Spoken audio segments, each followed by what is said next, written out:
Hello my dear student, myself Ravindra Johri. मैं आपके लिए आज के इस नए सेशन में एक और नया टॉपिक लेके आया हूँ, reconstitution of partnership firm. Reconstitution of partnership firms का मतलब होता है रीफॉर्म ऑफ फर्म। अगर हमने कोई फर्म बनाई हुई है और जो रन कर रही है, हम उसमें कुछ चेंज करना चाहते हैं, उसमें कुछ हमारे पार्टनरशिप डीड और एग्रीमेंट में कोई अगर चेंजेस करना चाहते हैं तो उसको हम रिकॉन्स्टिट्यूशन ऑफ पार्टनरशिप फॉर्म्स के नाम से जानेंगे।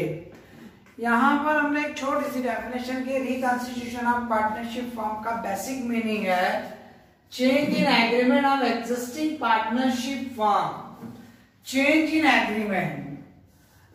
Agreement of existing partnership form is called reconstitution of partnership. बात सीधी सीधी है, चेंज इन एग्रीमेंट, जो हमारा एक प्रेजेंट एग्जिस्टिंग एग्रीमेंट है उसमें अगर कुछ चेंज कर रहे हैं, हम किसी भी प्रकार का कोई चेंज आ रहा है, it means reconstitution of partnership form का हम फॉलो अप कर रहे हैं। इट मींस हम फॉर्म को रिफॉर्म कर रहे हैं, रीस्टेबल कर रहे हैं, या उसमें कुछ चेंजेस आ रहे हैं। तो रिकॉन्स्टिट्यूशन ऑफ पार्टनरशिप फॉर्म्स कब होता है? In which circumstances you have reformed your firm? In which circumstances you have changed in your partnership agreement? तो ये circumstances हमारे पास दिए हुए हैं। Condition of reconstitution of partnership firm, mostly in case of change in the profit sharing ratio।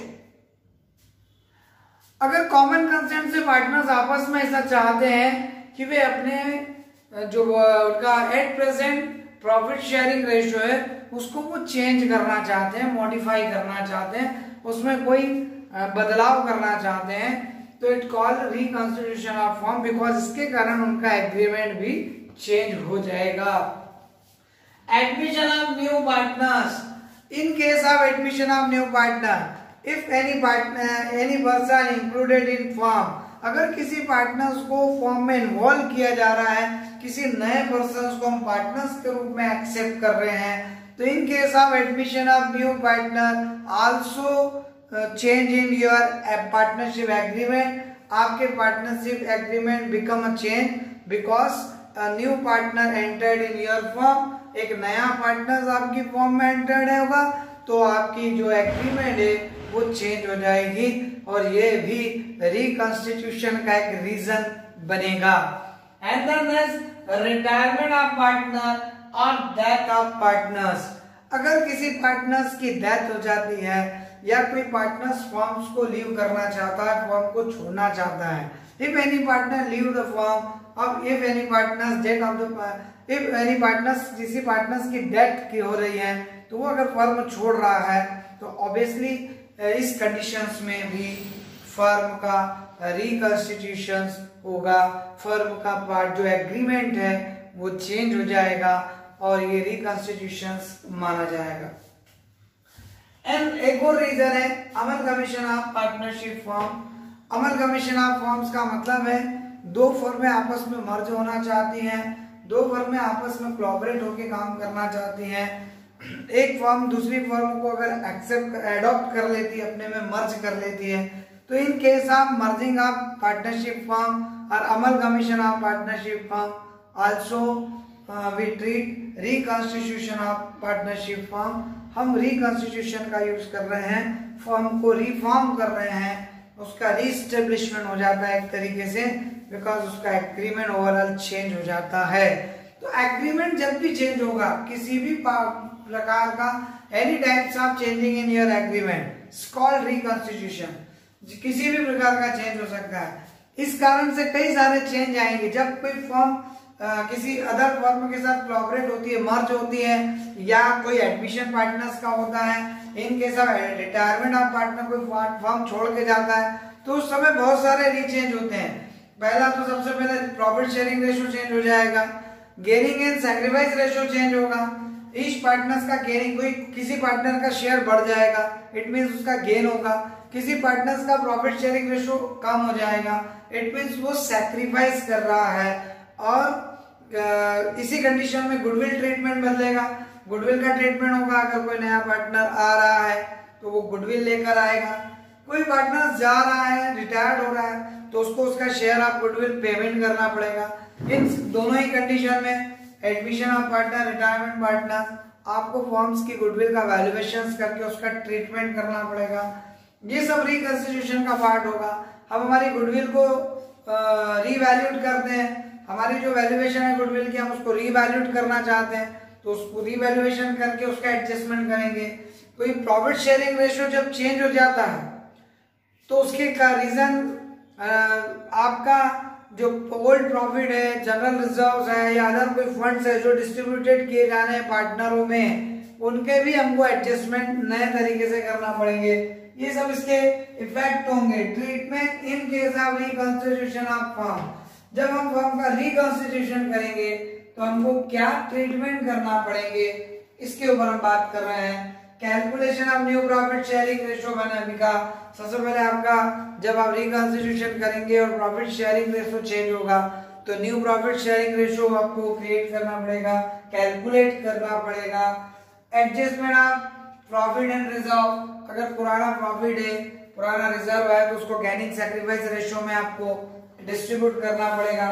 Calculation of gaining ratio, calculation of sacrifice ratio, treatment of goodwill, adjustment of profit and reserve, adjustment of revaluation of assets, ये भी सब चीजें हैं जो आपकी reconstruction की conditions में use किए जाएंगे और ये इफेक्ट आएंगे, ऐसा हम कह सकते हैं। हमको हमारी एसेट और लायबिलिटीज को रिवैल्यूएट करना पड़ेगा, तो उसका एडजस्टमेंट करना पड़ेगा जब हम रिकंस्ट्रक्शन करते हैं। कई बार बहुत लंबे समय तक फर्म अगर चल रही है और लॉन्ग ड्यूरेशन के बाद फर्म को ऐसा लगता है कि जो उसके एसेट्स लायबिलिटीज की वैल्यूएशन है वो एट प्रेजेंट के हिसाब से सही नहीं है, तो वो अपनी एसेट और लायबिलिटीज को रिवैल्यूएट कर लेते हैं।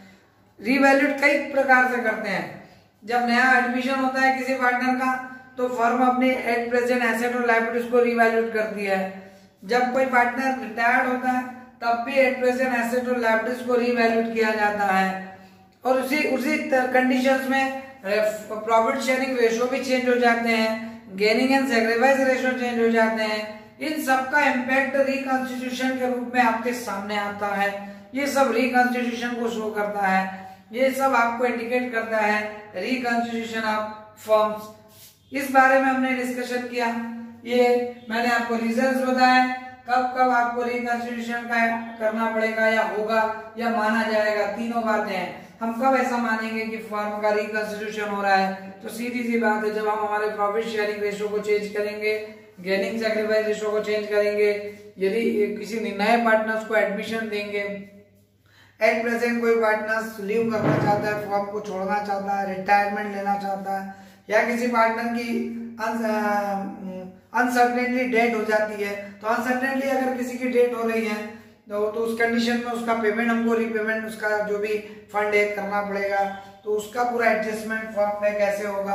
अगर किसी पार्टनर्स की डेथ हो गई है तो उसकी फैमिली को उसका पैसा आपको वापस करना पड़ेगा, उस समय भी सारा आपको रिकंस्टिट्यूशन ही होगा। ये सब रीजन है जब हम यहाँ फर्म को किसी अदर फर्म के साथ कोलैबोरेट कर रहे हैं, अमलगमेशन कर रहे हैं, मर्ज कर रहे हैं, और उस कंडीशन में सारे इफेक्ट आएंगे। अब मैं आपको बताता हूं कि हम कैसे गेनिंग और सैक्रिफाइस रेशियो किसे कहते हैं और उसको कैसे फाइंड करेंगे। गेनिंग और सैक्रिफाइस रेशियो पर हम डिस्कशन हम बात करते हैं।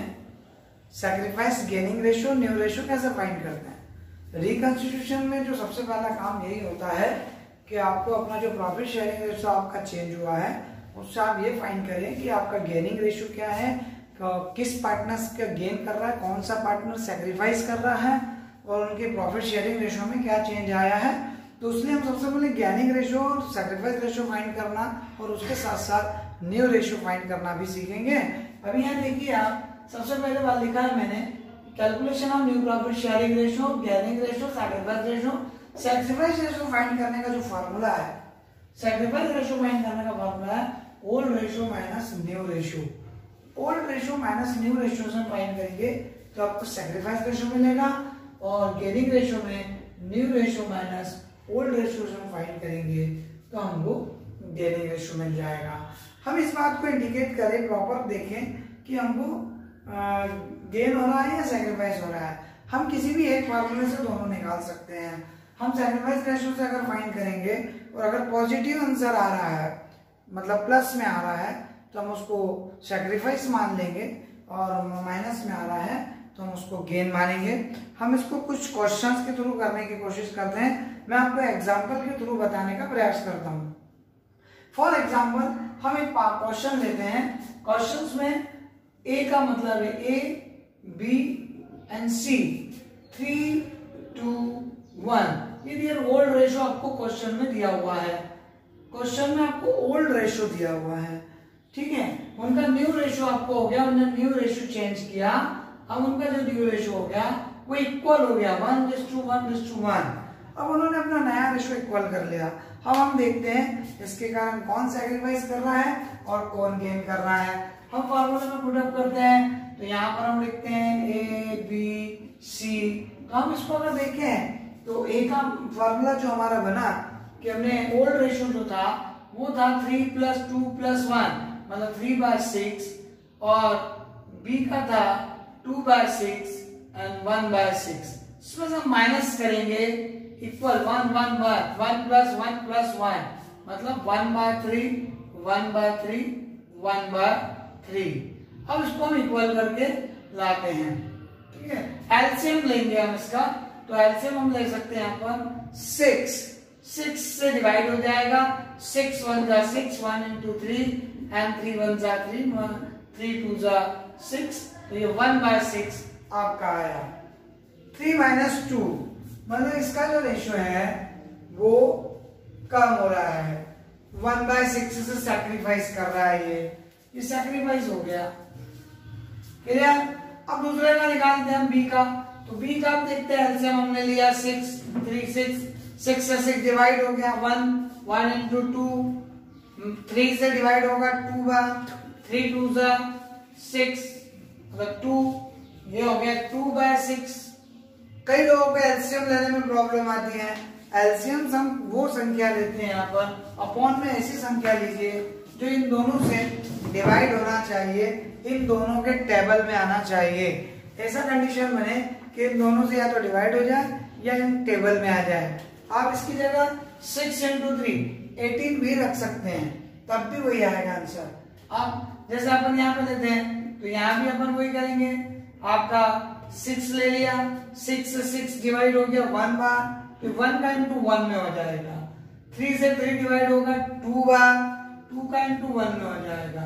ये माइनस में चला गया 1/6, ये आपका आ गया गेन। इस सैक्रिफाइस और गेन निकाल लिया हमने। बहुत सिंपल है सैक्रिफाइस और गेन रेशियो। इसमें ध्यान देनी है, आपको रिकंस्टिट्यूशन में केवल गेनिंग और सैक्रिफाइस रेशियो निकालना नहीं आता, बल्कि इसके साथ साथ आपको goodwill, old profit, general reserve, इनका एडजस्टमेंट करने को भी पूछ सकता है। अगर वो करने को इसके साथ दे दिया, फॉर एग्जांपल इसी क्वेश्चंस में आपको गुडविल दी है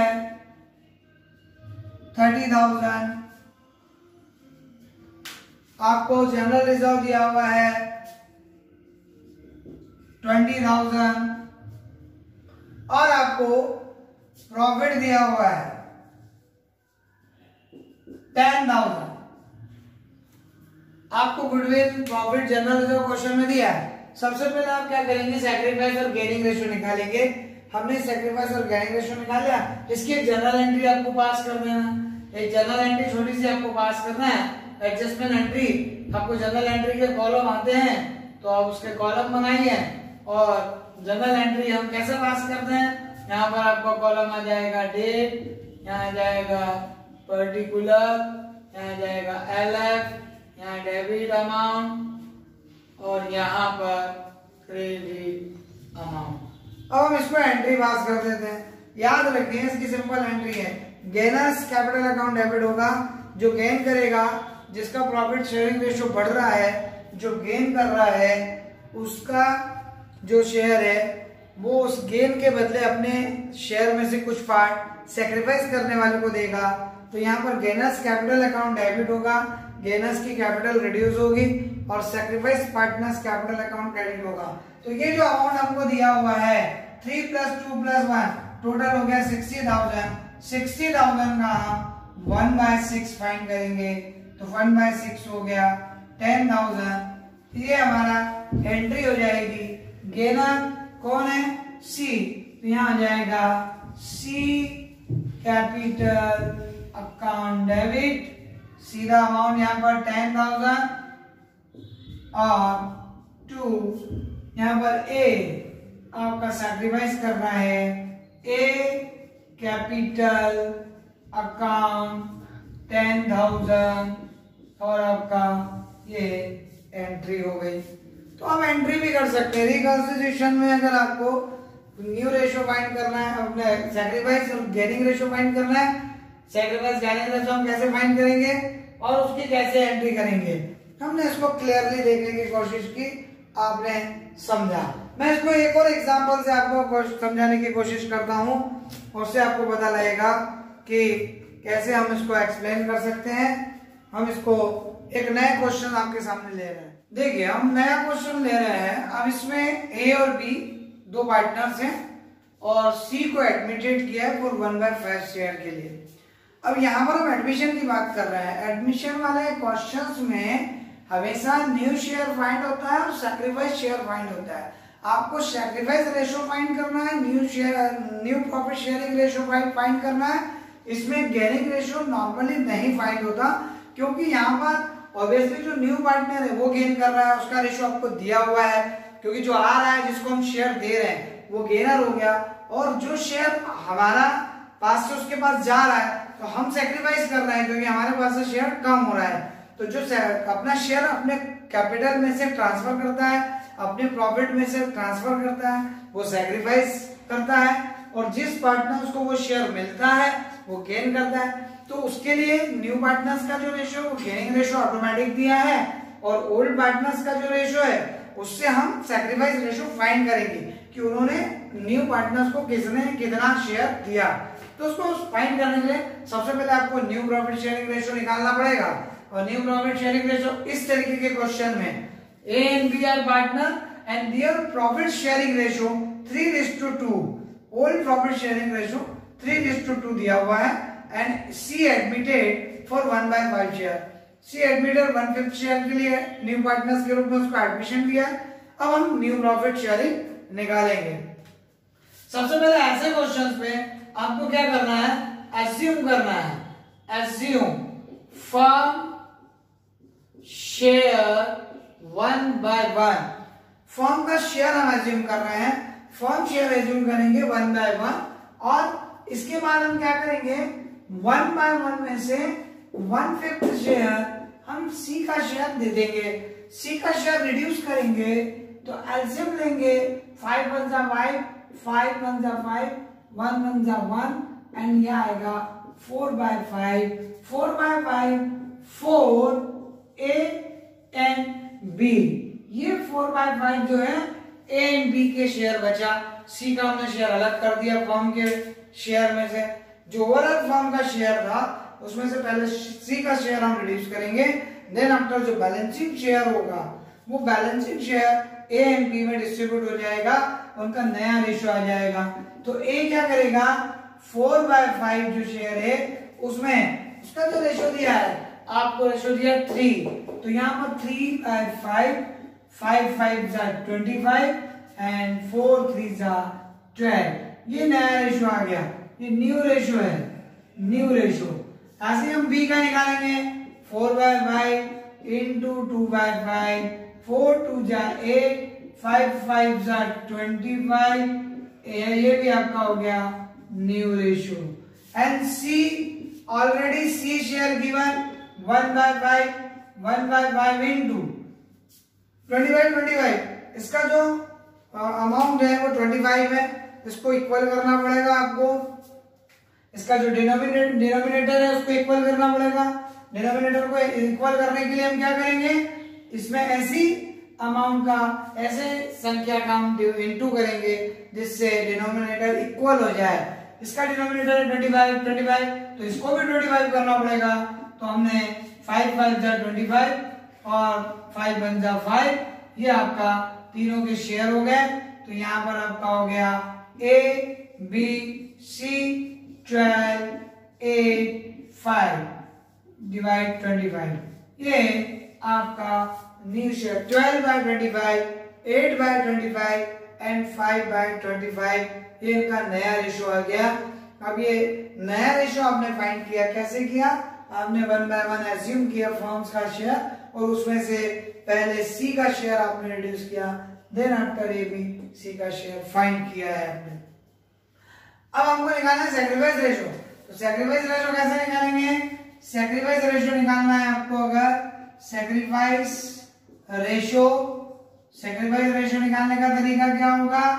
आपको ओल्ड रेशो दिया हुआ है 3 बाय 5 ए का, माइनस उसका new ratio 12 by 25, old minus new, old में से न्यू माइनस करेंगे, एलसीएम 25 ले लेंगे, बिकॉज 5 से 25 डिवाइड हो जाएगा, 25 से भी 25 डिवाइड हो जाएगा, 5 से 25 5 टाइम डिवाइड होगा, 5 5 जा 25, तो 5 टाइम टू 3 में करो,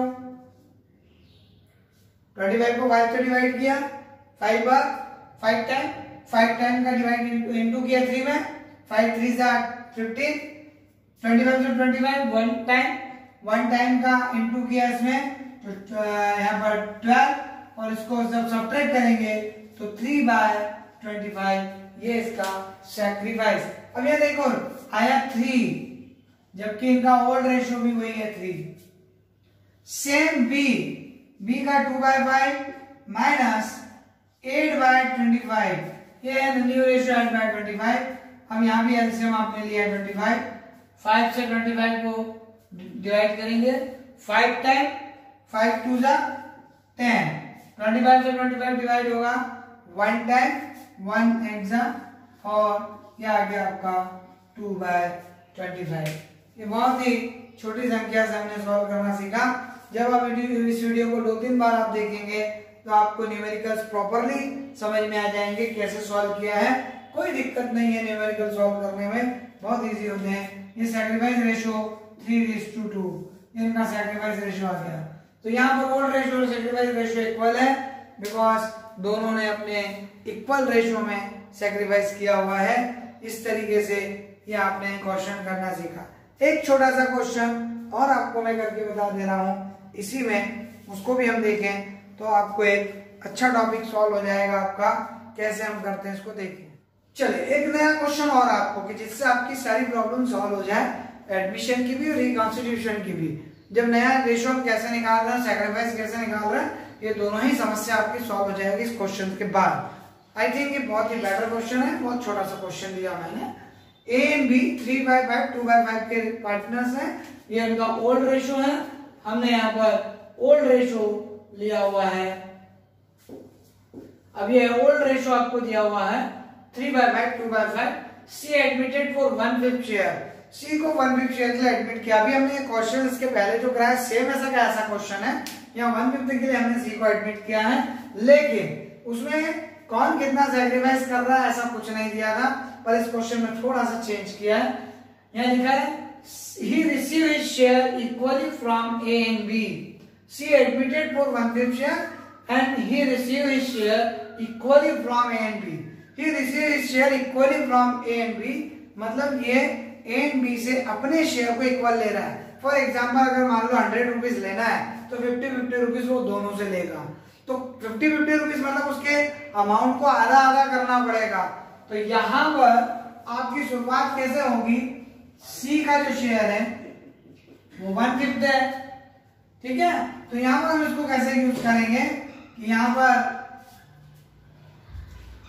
1/2 ऑफ 1/5 इक्वल टू हो जाएगा 1/10।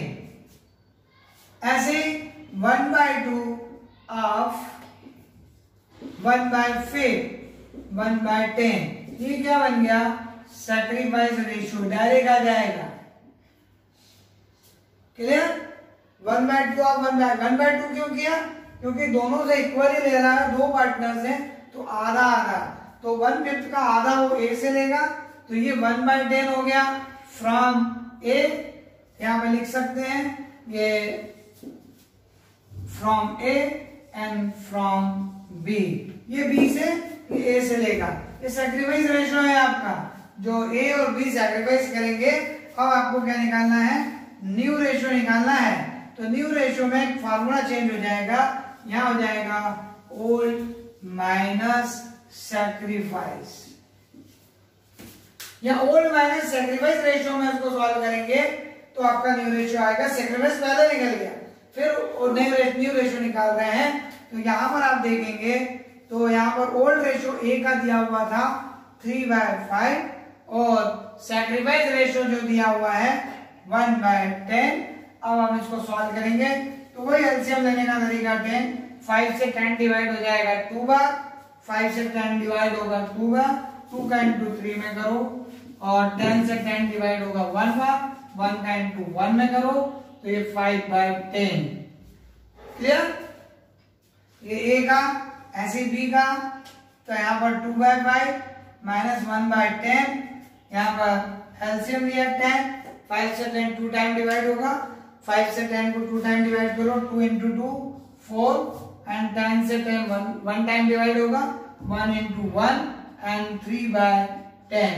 तो ये आपका 5/10, 3/10, और सी का जो रेशियो आपको मालूम ही है, उसको दिया हुआ है 1/5। अब 1/5 दिया है, मतलब आपको डिनोमिनेटर सेम करना है, 10 10। डिनोमिनेटर सेम करने के लिए क्या करना पड़ेगा, आपको ऐसे अमाउंट का इंटू करना पड़ेगा। ऐसी कोई वैल्यू लीजिए जो ऊपर और नीचे दोनों में इंटू हो, तो 10 बन जाए सेम वैल्यू। तो हमको दिख रहा है अगर हम 2/2 का इंटू करते हैं तो 2 1 जा 2 एंड 2 5 जा 10, और इस तरीके से 5 3 2 इनका नया रेशियो हो जाएगा। हम यहाँ पे लिख सकते हैं 5 3 2, ये इनका न्यू रेशियो होगा।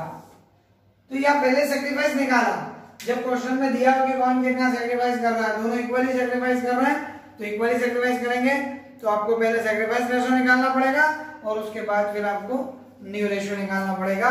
तो मैंने आपको ये दोनों तीनों प्रकार के क्वेश्चंस करके बताए।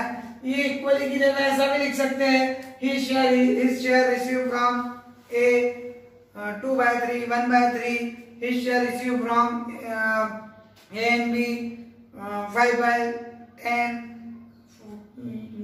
4/6, कुछ भी दे सकते हैं। आपको प्रोसेस ऐसे ही यूज करना है, जो भी वो शेयर दे किससे किस रेशो में लेगा उसका उसके शेयर में इंटू कर दीजिए, उसके शेयर में इंटू करके सैक्रिफाइस निकाल लीजिए अगर क्वेश्चन में ऐसा दिया है तो।